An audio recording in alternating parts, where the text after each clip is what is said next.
Welcome, welcome, welcome sa very first episode of... Sa kanyang title sa atong show? The Inireux Show with Bebs and Jesse. Ang pinakabago, pinakalabas nga podcast dito sa Spotify. Char. Mo siya ang pinaka-innocent nga podcast sa tibuok kalibutan. Yeah, super. We are so innocent and wala talaga kaming taint of malice. Charot. Anong nag-decide ka nga mag-podcast? Taog in Bisaya pag gyud. I think ang tubag-anan no is super simple lang. We want to create a platform for us to kanang maghisgutan na taog mga topic nga people are too scared to talk about, I guess. Tapos, ganahan na po dito mag-chika-chika and mag-process sa mga emotions. And you and I both agree that this is the best way to go about doing that. And of course, dili po makita itong face, so I think we can get away with saying many offensive and inero things. So, the Inireux Show with Bebs and Jesse will tackle anything and everything. Bisag unsa lang siya, pero more of the LGBT. No? That's correct, because we are very sophisticated gay men. And being the sophisticated gay men that you are, Bebs, paila-ila sa siguro tagkadali. Aron, makaila ta sa mga listeners. So, Bebs. I know! Kinsa man kang bayhana ka, charot. Well, ako si Bebs Guhete. Walay nakaila sa kuwa kay dili man ko sikat, pero mag-podcast lang ko. I used to be a unicorn, pero nahimo na akong tao. So, kung nahimo na akong tao, I do films, tapos na-burnout naman ko, di naman ko gusto, so nag-retire ko. And now, I am a professional palamunin. How about you, Jess? Love it. Just like you, I'm a professional palamunin. Unfortunately, wala nang papalaman sa akin, so I have to work as a writer. And right now, I'm doing a really boring 9-to-5 job. So, ayun, madami akong angst and madami akong rant sa buhay. And I think I parang fit right in this show talaga where I can just process all of those emotions and nakakalokang mga experiences. Yes. So, aren't you excited? Dili. Dili, No one is. I know. Kabalo ka, Bogs. Nakipag-podcast lang ko sa imuha because I have no friends. Mawala man na siyang reason. Oh my God, no way, ako din. Wala tayong choice kundi magkakastikan sa isa't isa. Yes, congratulations. So anyway, we've decided for our first topic, the very controversial topic. Kanang wala gyud nag-discuss ani nga topic ever. As in, Yeah, I think very unique jud ni siya, and this is the very first time na hisgutan pa natin siya in the entire history of mankind. So drum roll, Babs, ang pag-uusapan natin today ay... why don't guys like us? In other Oh words, my God! ganun dili ta uyabable. I don't know why. I really don't know the answer, I swear. Okay, so to make things worse, instead of why are we not uyabable, mo ni siya ang better question. Why are we not dateable? Oo, ganon. Why are we single? Okay, we're gonna talk muna about the physical stuff, no? This is one of the reasons. I think lang kay taas kay kong self-awareness. I think dili ko dateable because dili ko hung. Ang ako mangong body type is, well, average, and I'm not really a hung o bisa sige kong gym atong una o sige kong boxing, wala gapon nila ako akong lawas. So sa gay community man good, people would really get attracted sa mga hunks. Aray ko, kasukaon ko. Anyway, mo to siya. So I think dili ko dateable. Okay. So first pa lang nagtanaw sa kuwa, they think that I'm not really that dateable. Hello, balik na lang ako sa dateable. Dili ko preference. Yes. I think physically sa body type na ako, dili ako ang preference sa mga tao mo. Dili ko crushable, dili ko dateable. So, how about you, Bogs? Yeah, it's interesting that you bring that up because first on my list is yes, I'm very self-aware, and I'm very self-aware that I don't conform to the conventions of beauty ng kung ano mang beauty standards sa mga kabaklaan ngayon. And let's be real, no? The gay world is very toxic and it's so kapoy to be bayot in 2020. I have a long list kung bakit kapoy maging bayot in this decade. Yeah, the bottom line of it all is I also don't conform to the conventions of yun, yung mga yung bet na mga bakla ngayon. I'm not tall, and I don't have like a define jawline, mga ganon. And I know that it's petty, but it's real. It's this elephant in the room that people don't talk about. Like, di na jud kugwa pa jud, ganon. Ano lang jud, Niche of parang market, below average kumbaga. ka. So, ganun mo pa gipadugay-dugay. Below average. Oo. Pero hatag ko 10 seconds, Babs. I'm gonna read 2020 Facebook post that I did. I'm surprised that it actually went viral. Gisulat rin ako dali, 10 seconds lang ha. Gisulat na ko, I'm gonna run through this. Kapoy maging bayad sa 2020 kasi dapat hamis, dapat ako glawas, dapat na uyab, na dapat ibalandra jud, dapat lami, dapat bright, dapat dato, dapat effort ang Instagram unya na plug sa mga countries na gi-visit. Dapat sige post ang hubo-hubo sa Instagram. Dapat put at least na kay one photo na nagpa-facial ka. Dapat ang hobbies kay travel and movies. Nya dapat ka ng quote-unquote discreet ka. And of course, dapat na AirPods ka mas ipeke. So, mo na siya ang listahan na ko. Daghan kayo ug ang sa kinabuhi. Pero tinuod jud ka, as in, kami nag-summarize na nimo tanan quality sa isa ka perfect na dateable guy in the gay world. Pero Yes. it's been going on for like since the 1960s or whatever. Kasi ang beauty standards mang good, it's basically just the same. If you're pleasing to the eyes, dateable ka. Pag hindi ka pleasing to the eyes, Yeah, that's true. you're not dateable. Well, actually nga, karon galing, di ba na ay mga, what do you call this, niche na mga taste, like, people are Yeah, into that's true. dad buds na, mga pandak na, like you, or people, twinks. Yeah, you're right, Bebs. Because of this movement of kaning baka inclusivity or like this shift towards real people, no? Murag naana tay chance gamay, no? Kanang niche o murag people find beauty in diversity na kumbaga. So, nagdako na lang chance gamay, pero in the grand scheme of But things, honestly, I still don't find myself fitting into those standards. oh yeah, Because, ako din. bisag, if people are into average looks, people are into fat, thin, slim, twink, or whatever. Parang feeling ka po na kuno, dili ka po nagbabalong. I don't know why, basta ako na to. Kalooy ba na to? Dili hapon ko mag-qualify. Ambot na, no? Unsay wala sa ko, Oh my God. I think it's Ikaw. interesting that you brought this up, no? Kasi like let's say na chance na, let's say people's beauty standards have evolved. Napo jud siguro tay mga kumbaga emotional na mga attributes, no? Nga di man ganahan matao sa to. What do you think? Kanya feeling lang po din ako. I exude an aura nga dili ko approachable. I'm not sure kung tama na siya. Kaya dili po ko aware. Naghahatag na akong excuse akong sabihin, mao siguro dili ko approachable. Mong wala, dili ko dateable kay dili ko approachable tanawon. Is that true? Since we've been friends, so approachable ba ko or dili? I'm not the best person to answer that, good eye. Pero I can empathize to an extent that people also think the same way about me. Nga kanang maldita daw ko. Like college pa na ginaino ko nga, oo nga dili muli magduol sa ko kay maldita daw kog nawong or ganun god. Oo ba? Tapos naas na perception sa ako ang kana aryat ko, maarte na Well, tinuod bayot. maging aryat ka. Dili man kakuan, dili man na perception. Tinuod maging aryat ka.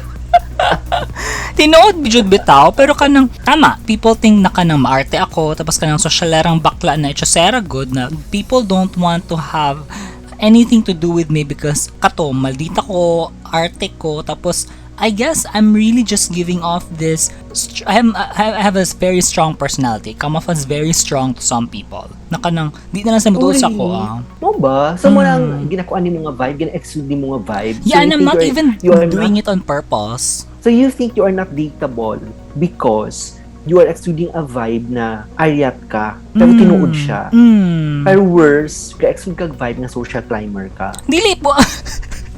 That's so wrong. Pero kanang, I guess people think about me that way. Na kanang sosyalera ko.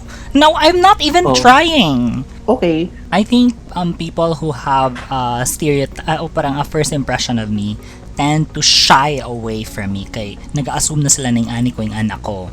Nga kanang kato na malditaan na or kanang murag palayo na nga sa sakoa. Pero if there's one thing that I learned sa ako ang murag mga dating experience is if they don't know me at all, mas naay chance na kanang successful ang ako ang date. Because wala sila prejudice eh. If you are in Vietnam or in the US, there's a bigger chance for you to be asked on a date. I guess so, Magkano? because wala sila background na ako o joke lang. People are gonna be up in arms when I say this. Kanang ma-fetishize ko kay kanang exotic ko. Murag ana. Exotica. Okay, ikaw doon nasa US, di ba? Di ba di ka pukuan dito ka ng linyahan? Charot. So, unsa ka kigwa kay exotic? Oh, of course. Mura ko ka ng kuan. Kanang murag bat, kanang abat nga ibutang sa kuan sa baw. Char. So, okay ka na. Okay ka na. Dili pa, dagan pa ko grant. Charot. Okay.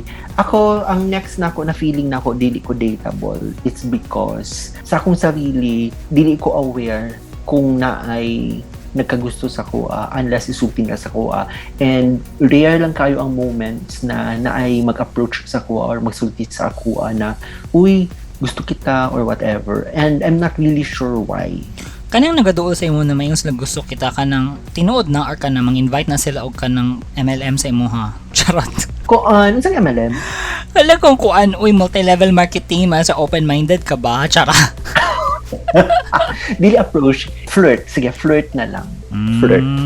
So, parang pag dili na ako ma-sense if a person likes me, pag dili siya nag-flirt sa kuha, unflirtable po ko. Dili ko sure if a person is already flirting with me or not. So, I think it's on me and not on the other person. Hala no. So, dili mo ma-sense that people are flirting with you? That's so weird. Pag dili na ako gusto ang isa ka guy, ay dili na ako gina-open ang akong portal na that person is flirting with me. So parang nakasyan na siya na parang this guy is just whatever. Dili siya flirting or whatever. Ug naapo ko yung mga trust issues. So Of parang feeling na course. ako pag mag-flirt siya sa kuha, mangutang siya. Magana. Oo, mo gani or kanang imbitahon ka niya maligig Avon or something. Gabo ng Avon na Natasha po. Okay. Uy, social na Avon. So, Gets. wapo na siya. You have to tell me directly. I think that's Nakanahi, I'm gonna flirt with you para i-open mo imong portal kay most of the time I think Bebs dili mo gina-open imong portal for dating, gina-open lang imong puwerta for your kuan biga. Mo gani ang problema gani unsa ako pag-open sa akong puwerta kung dili lang ako ma-feel na nag-flirt sila sa kuha. Ilang ko lang mag-flirt sa mag-open ng puwerta. Uy, kanang go! Attack! Dahil Mag-attack dayon ka bisag sila dili gusto sa imuha. hindi, Yawa. kanang ko lang palungon lang suga. Charot. How about Gets. you? Oo, ako kay kanang feel na ko on an emotional level, it takes a lot of effort for someone to like me. And because of my strong personality, feel na ko kanang I am very easy to dislike. Na kanang if people want to like me, they have to try. They have to make an effort na mukat-kat sila sa hagdanan, murag ana. But kanang makita nila na slider, ay mag-slide na sa bababa, and then that's an easy route to disliking me. Kay kanang ambot, annoying man siguro ko sa uban. Uy, tas Englishera, anak kabalo ka na, dili siya desirable to many guys. Ambot lang pud because kanang imong gina-claim karon I don't see you as that kind of person. Oh, really? Sa day ko. Worse? Yeah. Medyo kaluda. Or baka kasi lahi kung imong personality when it comes to prospective dates. Yeah. Aside feel na from ko. friends. So in short, poser day ko ba sa mag-date? Charat. Catfish ka. Catfish ko, I'm sure. Char. Kato. Tapos, I honestly don't know what the vibe or the energy in the dating scene is anymore. Like, ako kabaloon sa mga bet sa mga lalaki karon, honestly. Pero wait, have you been dating or have you dated? I think now that you mentioned it, if I were to like look back on the past 6 months, yes, I'm actively seeking, pero ang mga engagements that I end up in aren't necessarily dates. These are mostly hookups, kay burikat man ko. Mugani, gatmang ka. Pero ginatry man ako, like ka na mag-coffee-coffee, anak ka, di na siguro ko bet. Tapos, kabalo ka funny ka, I recently ka nang giratoreto ko, and siguro this is for a different episode, pero one person, a common friend, gihatagan ko yung numbers ng iyang gay friend, kay she thinks we are a match daw. So mo nag-chat ko, text ko sa iya, wala dyan siya nag-fly. Never took off. Because? wala ko kabalo siguro kakanang nakabalo siya sa akong pangalan, gitanong ko niya sa Facebook, tapos pagkahuman, wala na, di na siya ganan sa kuha dayon. Murag ana. So magbalik ta dito sa number one reason nga nung dili ka dateable. Oo, because I don't conform to whatever it is that ilang mga standards of beauty. And honestly, kanang this is so ironic because in other words, maot jud ko, charot. In other words, tapos this is so funny, Bebs, to come from me ha, kay na ako'y PR background to, so I know how to sell a brand na create a good perception about a brand to the public.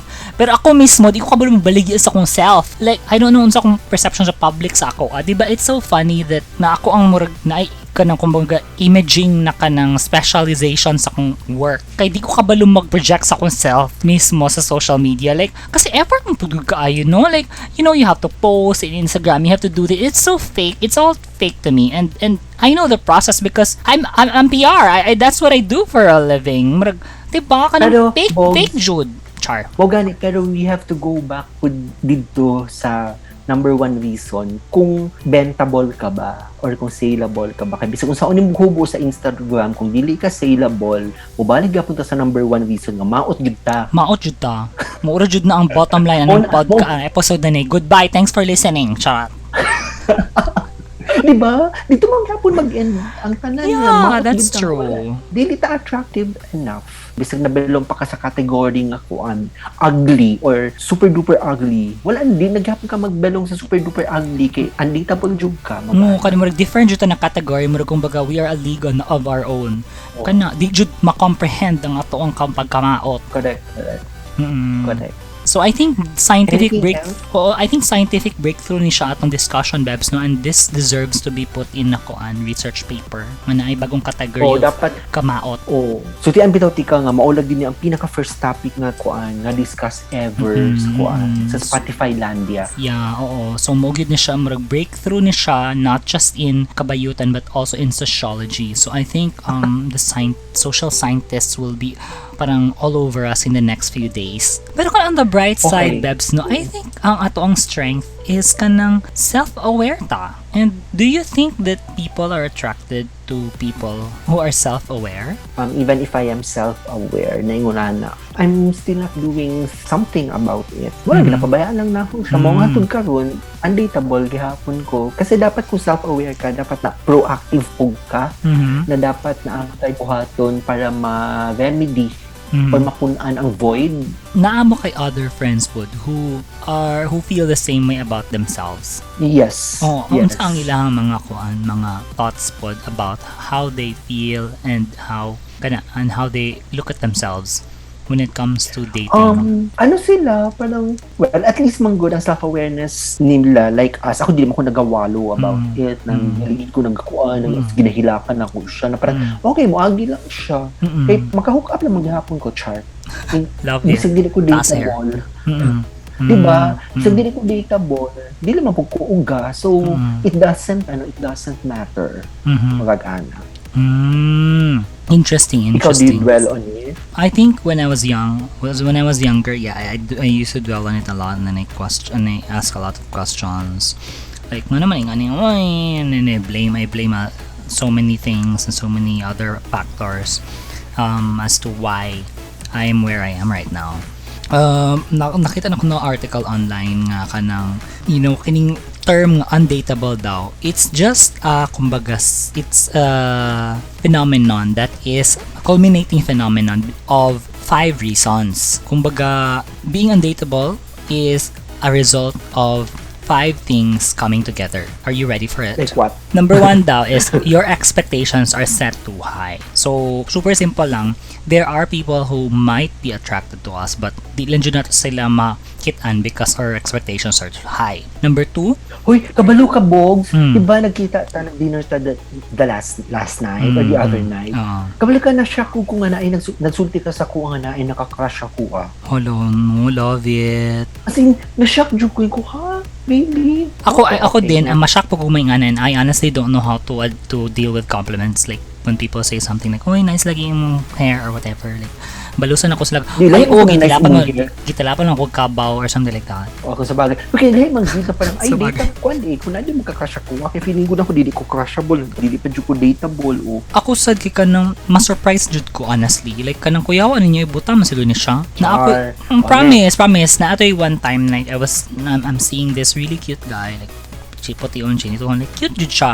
Tapos kanang tingnan ko siya he's so into me kanang buta ba ni siya? Okay ra ni siya? Ano good. So kato, I guess that leads us to number 2 is that we think too little of ourselves. So, feel na to na kanang we're very problematic when it comes to love or to romantic relationships in general na kanang we feel poorly about ourselves ana. So, kanang makatawa ta na we feel that we are so unworthy of admiration but we're not. Like, we need to just like maybe take it easy.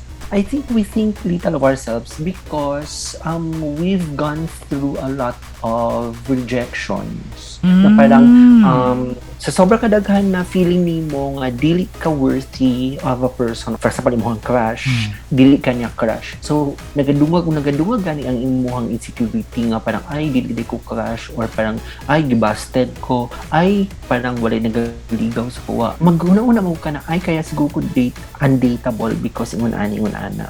And feeling mo nga daghan kay ka nga beses gi-check. Right, I think right. It comes with that. Tama no. That's an interesting factor na koan imong gi-raise because yes, that could be parang you thinking too little of yourself could be a result of the past experiences that you've had, like all of the successes or failures of your dating engagement. So you feel that way because of the things that you've went through. Right. No? And kini number 3 kay kay kuan man good, parang if somebody would accept your proposal na manligaw or pag gisugot ka sa imong giligawan, it's a validation man good.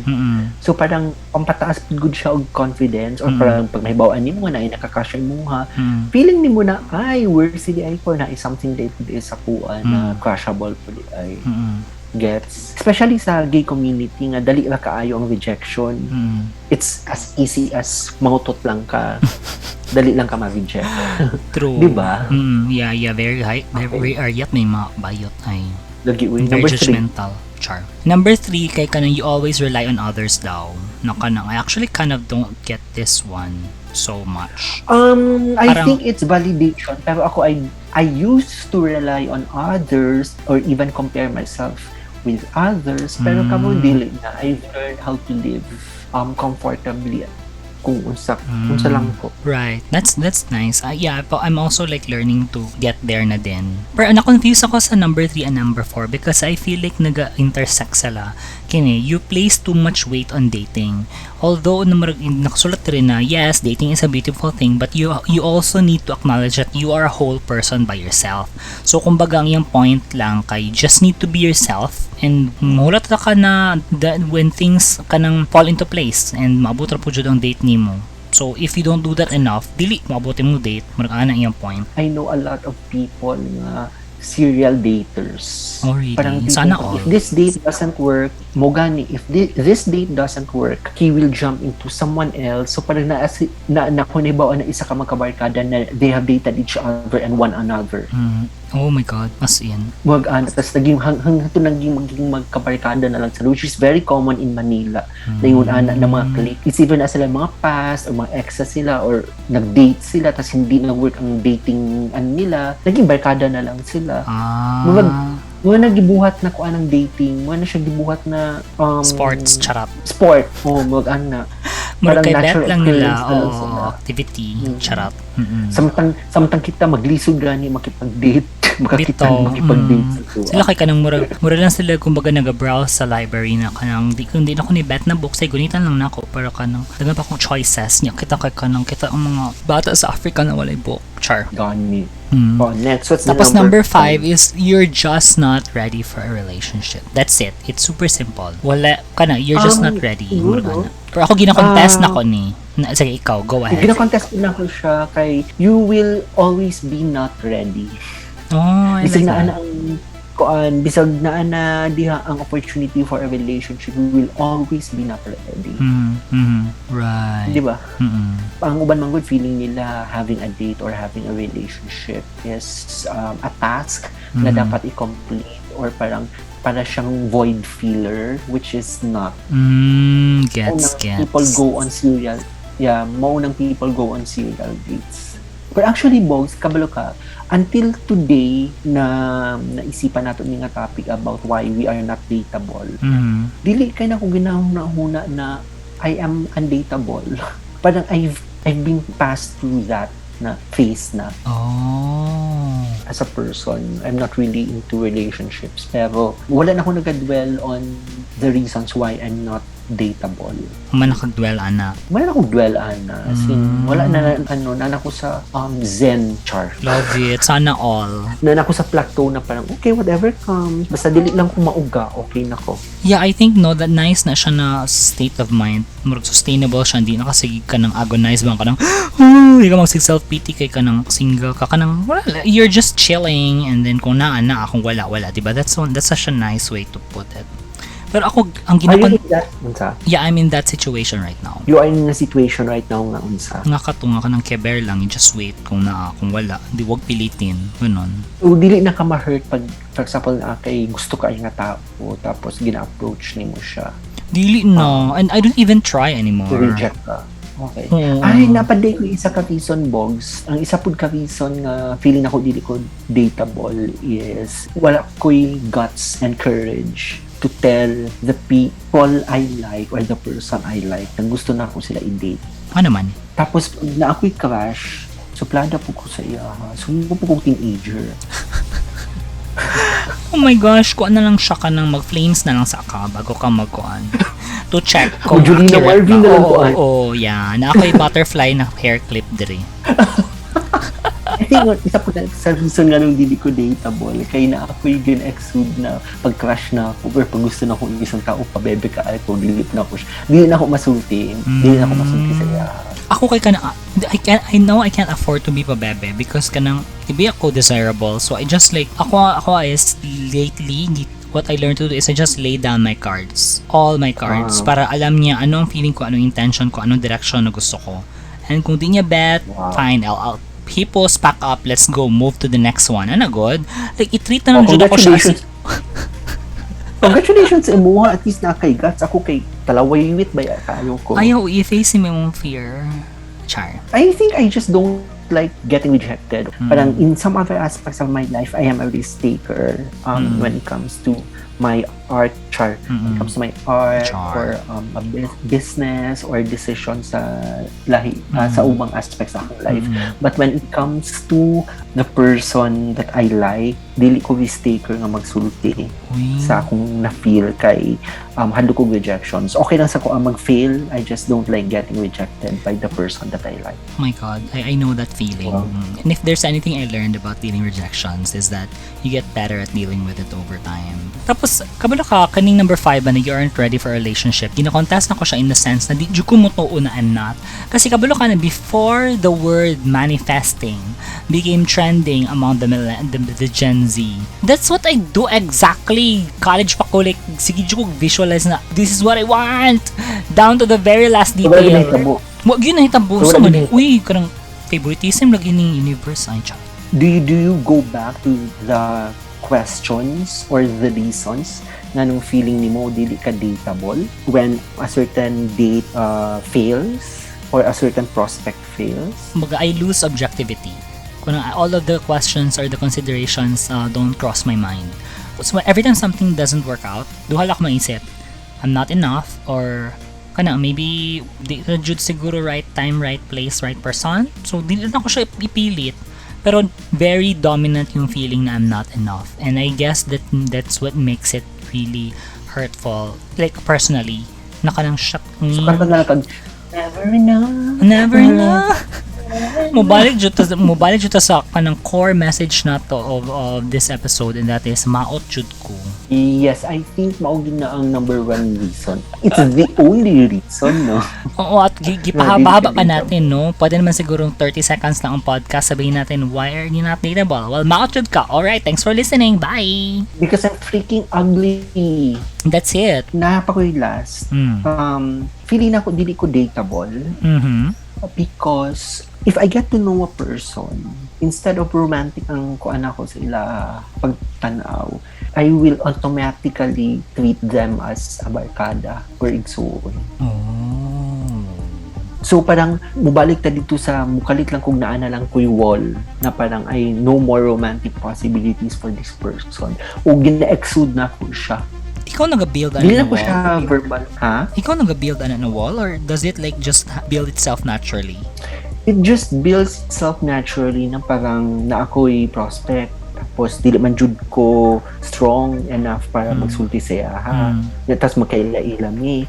So instead na pursue na ko siya romantically, di na ako siya gusto. Parang barkada ng or igsuon na akong tanaw sa iya.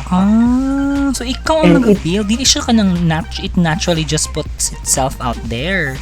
It's because of your intention. Oo, na siya driven by your action siya. Okay. Thank you, psychologist. Wala ba ka lang ingon, uy, naka ng kuanday ka ng DPWH, day ka, natigbuhat, di ka wall. Build.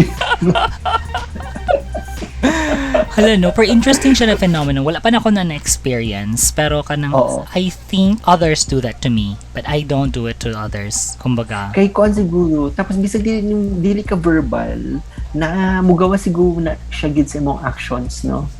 Or the way you deal with people. Yeah, mas hindi may try. So instead of that other person na i-date ka or na siya nauna na possible na i-date ka, dili na lang siya kaya nag-build naman siguro ko wall, I think. Wala no, yeah. Wala pa na ako na-experience but it's nice na insight into how and why things don't work out with you and others. Naaday na yung na factor. I think so. It emanates from within. Wala no, the DPWH in you. Yes. Wag na agad sa tuwa ang problema or siguro sa tuwa ang problema o dili ko dateable. Wala no, I love it. Kita jud ang bringers of drama. Grabe kayong ko ang nato self-awareness. Yan na enlighten na tay halo no nya. As in gabi mapuda na jud ta. And I'm sure our listeners are taking all of this really bad energy with them after they listen to us. So, and mayroon po that we get to process this because if we don't, who else will? Diba? It is our duty. Sila maminaw ba kay nega na kaayot?